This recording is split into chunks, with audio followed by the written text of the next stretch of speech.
Brush tool. Brush tool നമ്മൾ ഉപയോഗിക്കുന്നത് എന്തെങ്കിലും ഡ്രോയിങ് കാര്യങ്ങളൊക്കെ ചെയ്യുന്നതിന് വേണ്ടിയിട്ടാണ്. പിന്നെ അതുകൂടാതെ ഏതെങ്കിലും ഒബ്ജക്ട്സിന് ഷാഡോ പോലെയുള്ള കാര്യങ്ങളൊക്കെ കൊടുക്കാനൊക്കെ ആയിട്ട് പല ആവശ്യങ്ങൾക്കായിട്ട് നമ്മൾ ബ്രഷ് ടൂൾ യൂസ് ചെയ്യും. ബ്രഷ് ടൂളിൻ്റെ ഷോർട്ട് കീ ബി ആണ്. കീബോർഡിൽ നമുക്ക് ബി പ്രസ് ചെയ്യാം ടൂൾ എടുക്കാനായിട്ട്. അതല്ലെങ്കിൽ നമുക്ക് ടൂൾ ബാറിൽ ഇപ്പോൾ മറ്റേതെങ്കിലും ടൂളിലായിരുന്നു സെലക്ഷൻ, നമുക്ക് ബ്രഷ് ടൂൾ കിട്ടണമെന്നുണ്ടെങ്കിൽ ബ്രഷ് ടൂൾ ഇവിടെ ക്ലിക്ക് ചെയ്ത് എടുക്കാം. അപ്പോൾ ഇതിൽ മൾട്ടി ടൂൾസ് ഉണ്ട്. അപ്പോൾ അതിൽ ഏറ്റവും ടോപ്പിൽ കിടക്കുന്നതാണ് ബ്രഷ് ടൂൾ. സെലക്ട് ചെയ്യാം. അതിനുശേഷം വരയ്ക്കുമ്പോൾ വരുന്നത് ഫോർഗ്രൗണ്ട് കളർ ഏതാണോ ആ കളറായിരിക്കും. അതായത് ടൂൾ ബാറിൽ ഈ 2 കളേഴ്സ് കാണാം. അതല്ലെങ്കിൽ കളർ പാനലിൽ 2 കളർ ഉണ്ടായിരിക്കും. ഈ 2 കളറിൽ ടോപ്പിലുള്ള കളർ ഫോർഗ്രൗണ്ട് കളർ. ബ്രഷിൽ വരുന്നത് എപ്പോഴും ഫോർഗ്രൗണ്ട് കളറായിരിക്കും. അപ്പോൾ ഇപ്പോൾ നമ്മൾ വരച്ചപ്പോൾ ബ്ലാക്ക് കളറാണ് വന്നത്. നമുക്ക് കളർ ചേഞ്ച് ചെയ്യണമെന്നുണ്ടെങ്കിൽ ഫോർഗ്രൗണ്ട് കളർ ഇവിടെ ക്ലിക്ക് ചെയ്തിട്ട് കളർ പിക്കർ വരും. അതായത് ഈ വിൻഡോയുടെ പേരാണ് കളർ പിക്കർ. അപ്പോൾ ഈ വിൻഡോ എടുത്ത് അതിനകത്ത് നമുക്ക് കളർ സെലക്ട് ചെയ്യാം. ഓക്കെ കൊടുക്കാം. അപ്പോൾ ഇവിടെ നമുക്ക് ഏത് കളറാണ് വേണ്ടതെങ്കിൽ ഹ്യൂ ഇവിടെ നമുക്ക് സെലക്ട് ചെയ്യാം. അതിനുശേഷം അതിൻ്റെ ഷെയ്ഡ് ഡാർക്കാണോ ലൈറ്റാണോ അങ്ങനെയുള്ള കാര്യങ്ങൾ ഇവിടെ സെലക്ട് ചെയ്തിട്ട് ഓക്കെ അടിക്കുക. നമ്മൾ ലാസ്റ്റ് യൂസ് ചെയ്തിരുന്ന കളറാണ് താഴെ ഉണ്ടായിരിക്കുക. ഇപ്പോൾ സെലക്ട് ചെയ്തുകൊണ്ടിരിക്കുന്നത് മേലെ കാണിക്കും. നമുക്കിത് റീസെറ്റ് ചെയ്യണം. മുന്നുണ്ടായിരുന്ന അതായത് ഇവിടെ കിടക്കുന്ന ഈ ഒരു കളറിലേക്ക് റീസെറ്റ് ചെയ്യണമെങ്കിൽ ജസ്റ്റ് ഇവിടെ ക്ലിക്ക് ചെയ്താൽ മതി, റീസെറ്റ് ആവും. പിന്നെ വീണ്ടും നമുക്കത് മുതൽ എടുക്കാം. അപ്പോൾ ഇതിൻ്റെ ഒരു ആവശ്യം എങ്ങനെയാണ് വരുന്നതെന്ന് വെച്ചാൽ, ഇപ്പോൾ നമ്മളിപ്പോൾ ഈ ഒരു റെഡാണ് എടുത്തിരിക്കുന്നത്. പിന്നെ നമ്മൾ എഡിറ്റ് ചെയ്യാൻ വേണ്ടിയിട്ട് പോയി റെഡിൻ്റെ കുറച്ച് ഡാർക്ക് ടോൺ എടുക്കണം. അപ്പോൾ നമ്മളിപ്പോൾ ഇവിടെ ഇങ്ങനെ ഡ്രാഗ് ചെയ്ത് നമ്മളുടെ ആദ്യം സെലക്ട് ചെയ്തിരുന്ന കളറിൻ്റെ ചെറിയൊരു വേരിയേഷൻ ആവശ്യം ഉണ്ടായിരുന്നുള്ളൂ. പക്ഷേ നമ്മൾ സെലക്ഷൻ ചെയ്തുകൊണ്ടിരിക്കുന്ന ടൈമിൽ ഒരുപാട് ഡിഫറെൻ്റ് ആയിട്ടുള്ള കളറിലേക്ക് പോയി. അപ്പം നമുക്കിത് ക്യാൻസൽ ചെയ്ത് വീണ്ടും എടുക്കുന്നതിന് പകരം ജസ്റ്റ് ഇവിടെ നിന്ന് ക്ലിക്ക് ചെയ്ത് കഴിഞ്ഞിട്ടുണ്ടെങ്കിൽ റീസെറ്റ് ആയിട്ട് വരും. അപ്പോൾ നമുക്ക് ഇതിൻ്റെ ചെറിയ ടോൺസൊക്കെ കുറച്ച് ചേഞ്ച് വരുത്തിയിട്ട് സെലക്ട് ചെയ്യാൻ എളുപ്പമാണ്. അങ്ങനെ ഇതെടുത്ത് വരയ്ക്കുന്നു. ക്ലിക്ക് ചെയ്ത് കഴിഞ്ഞിട്ടുണ്ടെങ്കിൽ ബ്രഷിൻ്റെ സൈസ് നമുക്ക് കൂട്ടാനും കുറയ്ക്കാനും ഒക്കെ പറ്റും. ക്ലിക്ക് ചെയ്ത് കഴിഞ്ഞിട്ടുണ്ടെങ്കിൽ ഇപ്പോൾ നമുക്കിപ്പോൾ ഇവിടെ സൈസ് കൂട്ടി, അത് കഴിഞ്ഞാൽ ജസ്റ്റ് ഒരു ക്ലിക്ക് ചെയ്യുമ്പോഴാണ് ആ ക്ലിക്ക് ചെയ്ത വിൻഡോ പോകുന്നത്. ചിലർ അങ്ങനെ ചെയ്യാറുണ്ട്, ഒരു ക്ലിക്ക് ചെയ്തിട്ട് പിന്നെ അൺഡു അടിച്ചിട്ട് വരയ്ക്കാൻ തുടങ്ങും. അതിന് പകരം നമ്മൾ ഇത് ക്ലിക്ക് ചെയ്ത വിൻഡോ പോകാനായിട്ട് എൻ്റർ പ്രസ് ചെയ്യാം. എൻ്റർ പ്രസ് ചെയ്ത് കഴിഞ്ഞിട്ടുണ്ടെങ്കിൽ ആ വിൻഡോ പോകും. ക്ലിക്ക് ചെയ്തിട്ട് ബ്രഷ് സൈസ് ഒന്നുകൂടെ വലുതാക്കി എൻ്റർ അടിച്ചു വരയ്ക്കുന്നു. Undo, control Alt set, step backward. ഇതിൽ പല ടൈപ്പ് ബ്രഷസ് ഉണ്ട്, അതും ട്രൈ ചെയ്ത് നോക്കാം. ഇപ്പോൾ റൗണ്ട് ബ്രഷിനുള്ളൊരു സ്പെഷ്യൽ പ്രോപ്പർട്ടിയാണ് ഹാർഡ്നെസ് എന്ന് പറയുന്നത്. ഇപ്പോൾ ഇവിടെ നമ്മൾ ഈ ബ്രഷാണ് എടുത്തിട്ടുള്ളത്, ഹാർഡ്നെസ് 0 ആണ്. നമുക്കിത് സെലക്ട് ചെയ്യുകയാണെന്നുണ്ടെങ്കിൽ ഹാർഡ്നെസ് 100 ആയിട്ടുള്ള ബ്രഷ് ഉണ്ട്. അതല്ലെങ്കിൽ ഇവിടെ സെലക്ട് ചെയ്തതിന് ശേഷം നമുക്ക് ഈ ഹാർഡ്നെസ് കുറേശ്ശെ അഡ്ജസ്റ്റ് ചെയ്യാം. ബ്രഷ് സൈസ് ഒന്ന് കുറച്ച് വയ്ക്കാം, ഹാർഡ്നെസ് എന്താണെന്നുള്ളത് മനസ്സിലാവും. വരയ്ക്കുന്നു. ക്ലിക്ക്. ഇവിടെ ഹാർഡ്നെസ് കുറേശ്ശെ കൂട്ടി ചെയ്ത് നോക്കാം.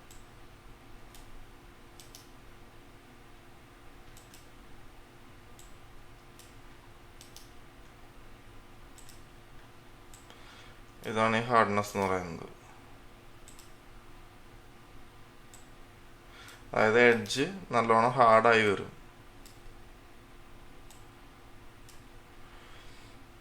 അപ്പോൾ ഇതിൽ ആ ഒരു ചേഞ്ചസ് കാണാം. ഇതിപ്പോൾ ഹാർഡ്നെസ് 0 ആണ്. പിന്നെ പതുക്കെ ഹാർഡ്നെസ്, എഡ്ജിന് ഹാർഡ്നെസ് കുറഞ്ഞു വന്നു. ഇപ്പോൾ ഹാർഡായിട്ടുള്ള 100% ഹാർഡായിട്ടുള്ള ലാസ്റ്റ് വരച്ചിട്ടുള്ളത്. അപ്പോൾ ഇതാണ് ഹാർഡ്നെസ് എന്ന് പറയുന്നത്. ഇതിന് എങ്ങനെയാണ് യൂസ് വരുന്നത് എന്നുള്ളതൊക്കെ നമുക്ക് നോക്കാം.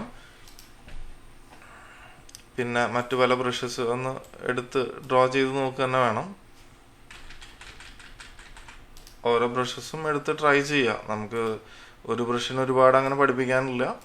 ഒരു ബ്രഷ് എടുത്ത് വരച്ചു കഴിഞ്ഞിട്ടുണ്ടെങ്കിൽ ആ വരയ്ക്കുന്നത് എങ്ങനെയാണോ വിസിബിൾ ആവുന്നത് അതാണ് ആ ഒരു ബ്രഷിൻ്റെ സ്റ്റൈല്. ഇപ്പം നമ്മൾ പെൻസിൽ യൂസ് ചെയ്യുന്നു, അതുപോലെ പെന്ന് യൂസ് ചെയ്യുന്നു. ഓരോ ടൂളിൻ്റെയും എഡ്ജ് അല്ലെങ്കിൽ അതിൻ്റെ ഒരു ഫീച്ചർ വ്യത്യാസം ഉണ്ടാവുമല്ലോ. അപ്പോൾ അതേപോലെ നമ്മൾ ഉപയോഗിക്കുമ്പോൾ ഈ ബ്രഷുകൾക്ക് ഓരോന്നിനും ഓരോ ഫീച്ചറാണ്. അത് വരയ്ക്കുമ്പോൾ വരുന്നത് ഓരോന്നും ഓരോ സ്റ്റൈലിലാണ്. അപ്പോൾ നമ്മളുടെ ഡ്രോയിങ് എന്താണോ, നമുക്ക് ഏത് തരത്തിലുള്ള ഷെയ്ഡാണ് ചെയ്യേണ്ടത്, അതിനനുസരിച്ചിട്ട് നമുക്ക് ഓരോ ടൈപ്പ് ബ്രഷുകൾ സെലക്ട് ചെയ്യാം. ഇപ്പോൾ ഇതിൽ ഈ ഒരു ഗ്രാസിൻ്റെ ബ്രഷ് എടുക്കുകയാണെന്നുണ്ടെങ്കിൽ ഗ്രാസിൻ്റെ ബ്രഷിൽ വരുന്നത് ഈ 2 കളർ, ഫോർഗ്രൗണ്ട് ബാക്ക്ഗ്രൗണ്ട് കളറ് കൂടി മിക്സ് ആയിട്ടാണ് വരുന്നത്. ഇപ്പോൾ ഞാനിവിടെ ബ്ലൂ സെലക്ട് ചെയ്യാണ്. കണ്ടോ, ഫോർഗ്രൗണ്ട് കളറും ബാക്ക്ഗ്രൗണ്ട് കളറും മിക്സ് ആയിട്ടാണ് ഇതിനകത്ത് വന്നിരിക്കുന്നത്. പക്ഷെ നമ്മൾ ഇതിനകത്ത് റൈറ്റ് ക്ലിക്ക് ചെയ്ത് കഴിഞ്ഞാൽ വേറൊരു ബ്രഷ് ഉണ്ട് തൊട്ടടുത്ത് തന്നെ, അതെടുത്ത് വരയ്ക്കുകയാണെന്നുണ്ടെങ്കിൽ ഇപ്പോൾ ഇവിടെ നമുക്ക് ഈ 2 കളറ് മാത്രമല്ല, ഫോർഗ്രൗണ്ടും ബാക്ക്ഗ്രൗണ്ടും കളർ മാത്രമല്ല, അതിൻ്റെ ഇടയ്ക്കുള്ള മറ്റ് പല വേരിയേഷൻസും, ഫോർഗ്രൗണ്ട് ബാക്ക്ഗ്രൗണ്ട് കളർ മാത്രമല്ല അതിൻ്റെ ഇടയ്ക്കുള്ള മറ്റ് പല വേരിയേഷൻസും, കളർ ചേഞ്ചസ് നമുക്ക് ഇവിടെ കാണാം.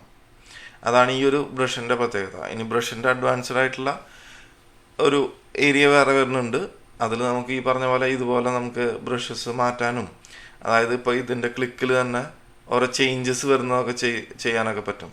അപ്പോൾ അതൊക്കെയാണ് ഓരോ ടൈപ്പ് ബ്രഷുകൾ. പിന്നെ കൂടുതൽ ബ്രഷസ് വേണമെന്നുണ്ടെങ്കിൽ നമുക്ക് സെറ്റിങ്സിൽ പോയി കഴിഞ്ഞിട്ടുണ്ടെങ്കിൽ ഇവിടെ പല ടൈപ്പ്, ലാസ്റ്റ് റോയിൽ കിടക്കുന്നത് പല ടൈപ്പ് ബ്രഷസ് ആണ്.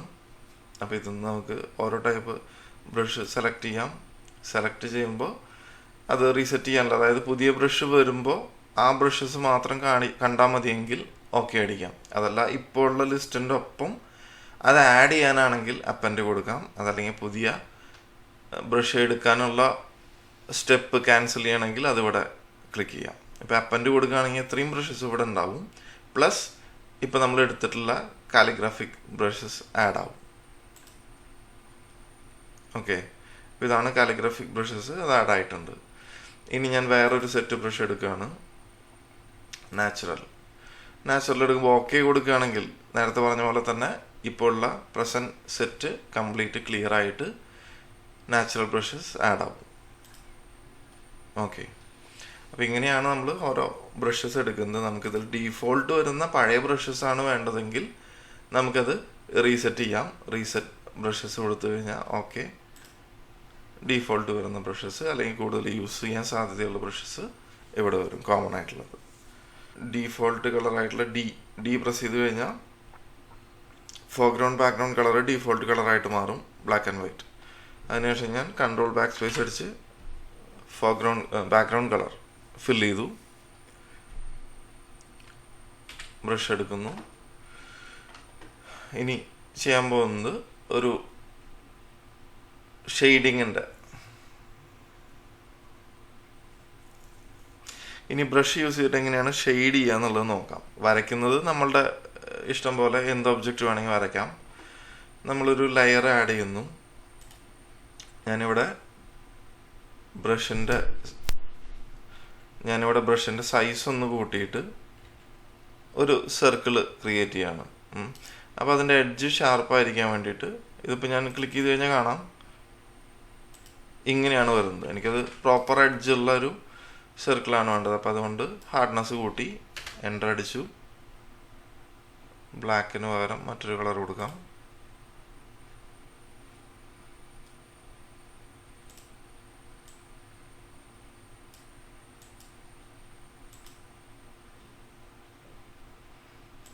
ഓക്കെ, കളർ കൊടുത്തു. ഇനി ഷെയ്ഡ് ചെയ്യാൻ പോവാണ്. അപ്പോൾ ഷെയ്ഡ് ചെയ്യുമ്പോൾ നമുക്ക് ഈ ബ്രഷിൻ്റെ പ്രോപ്പർട്ടീസ്, ഈ ഒപ്പാസിറ്റി, ഫ്ലോ, ഇതൊക്കെ ബ്രഷിൻ്റെ ഇങ്കിൻ്റെ ഫ്ലോ കൺട്രോൾ ചെയ്യുന്നതാണ്. അപ്പോൾ ഇതിൽ നമുക്ക് ഒപ്പാസിറ്റി അഡ്ജസ്റ്റ് ചെയ്ത് നമുക്ക് ഷെയ്ഡിങ് ചെയ്യാം. അപ്പോൾ ഇതിൽ നമ്മളിതിൻ്റെ തന്നെ ഒരു ഡാർക്ക് ടോൺ എടുക്കണം. നല്ലോണം ഒരു ഡാർക്ക് ടോൺ എടുക്കുകയാണ്.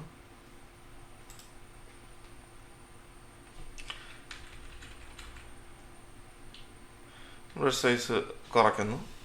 ബ്രഷ് സൈസ് കുറച്ചിട്ട് നമ്മൾ ഷെയ്ഡ് ചെയ്യുമ്പോൾ ഈ ഡാർക്ക് എടുത്തു കഴിഞ്ഞാൽ അത് ആ ഡാർക്ക് കളറ് ഒറ്റ ക്ലിക്കിൽ തന്നെ വരും.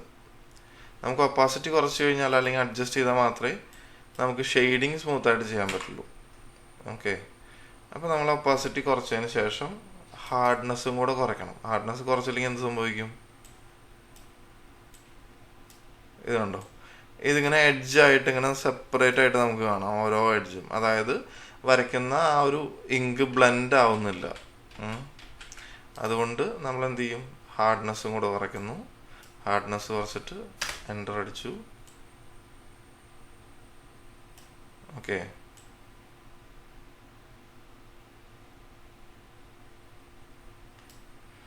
നമുക്ക് കൂടുതൽ കൂടുതൽ ക്ലിക്ക് ചെയ്യുന്നതിനനുസരിച്ച് കൂടുതൽ ഡാർക്കായിട്ട് വരും. അപ്പോൾ ഹാർഡ്നെസ് കുറയ്ക്കുന്നത് കൊണ്ടാണ് ഇത് സ്മൂത്തായിട്ട് ബ്ലെൻഡ് ആവുന്നത്. ഹാർഡ്നെസ് കുറച്ചില്ല എന്നുണ്ടെങ്കിൽ, ഇപ്പോൾ ഇങ്ങനെ കുറച്ച് കൂടുതലോ അല്ലെങ്കിൽ 100% ആണെന്നുണ്ടെങ്കിൽ തന്നെ ഇതെല്ലാം ഇങ്ങനെ എടുത്ത് നിൽക്കും. ഈ ഓരോ വരയ്ക്കുന്ന ലൈൻസും സെപ്പറേറ്റ് ആയിട്ട് നമുക്ക് കാണാം, വരകൾ തമ്മിൽ ബ്ലെൻഡ് ആവില്ല. ഇപ്പം ഇത് ഹാർഡ്നെസ് കുറച്ചത് കൊണ്ട് ബ്ലെൻഡായി. ഇനി നമുക്ക് ഇതിൻ്റെ ലൈറ്റ് ഷെയ്ഡ് ഒന്ന് ചെയ്ത് നോക്കാം.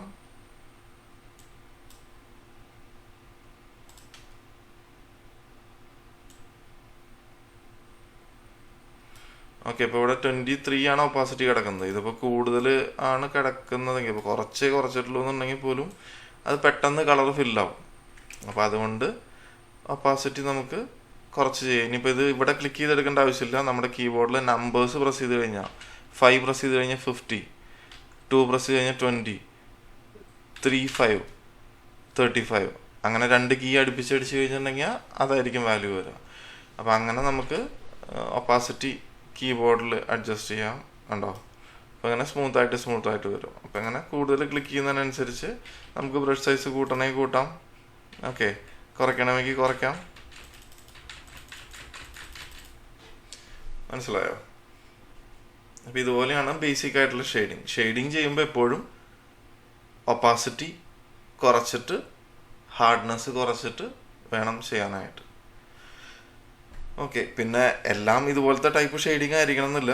അപ്പോൾ റഫായിട്ട് നമ്മൾ വരച്ച് വരുമ്പോൾ അത്യാവശ്യം ടൂൾസൊക്കെ പ്രാക്ടീസ് ചെയ്ത് കഴിഞ്ഞാൽ ബ്രഷൊക്കെ അത്യാവശ്യം ഐഡിയ ആയി കഴിഞ്ഞിട്ടുണ്ടെങ്കിൽ ഒപ്പാസിറ്റി കുറയ്ക്കണോ വേണ്ടയോ, അല്ലെങ്കിൽ ഒപ്പാസിറ്റി എത്രത്തോളം കുറയ്ക്കണം, ഇതെല്ലാം നമ്മൾ പ്രാക്ടീസ് ചെയ്യുന്നതിലൂടെ നമുക്ക് ഐഡിയ കിട്ടും. അപ്പോൾ ഇങ്ങനെ നമ്മൾ ഇതിപ്പോൾ ഷെയ്ഡ് ചെയ്തിട്ടുള്ളൂ. ഇനിയിപ്പോൾ ഇത് കുറച്ച് പുറത്തേക്ക് പോയിട്ടുണ്ട് കളറ്. ഇപ്പോൾ വരച്ചതിൻ്റെ ആ ഒരു സർക്കിൾ, ആ ഒരു ബോളിൻ്റെ പുറത്തേക്ക് കളർ പോയിട്ടുണ്ട്. ഇങ്ങനെ പുറത്തേക്ക് കളർ പോകാതെ ചെയ്യാനുള്ള കാര്യങ്ങൾ നമ്മൾ മറ്റൊരു വീഡിയോയിൽ പറയുന്നുണ്ട്. ലെയറിൻ്റെ ലോക്കുകളുണ്ട്, ഈ ലെയറിന് ലോക്കുകൾ ഇട്ടിട്ട് ചെയ്യാൻ പറ്റും. അപ്പോൾ അങ്ങനെ ലോക്ക് ഇട്ട് ചെയ്യുമ്പോൾ അതിൻ്റെ പുറത്തേക്കുള്ള ഏരിയയിലേക്ക് കളറും കാര്യങ്ങളൊന്നും പോവില്ല.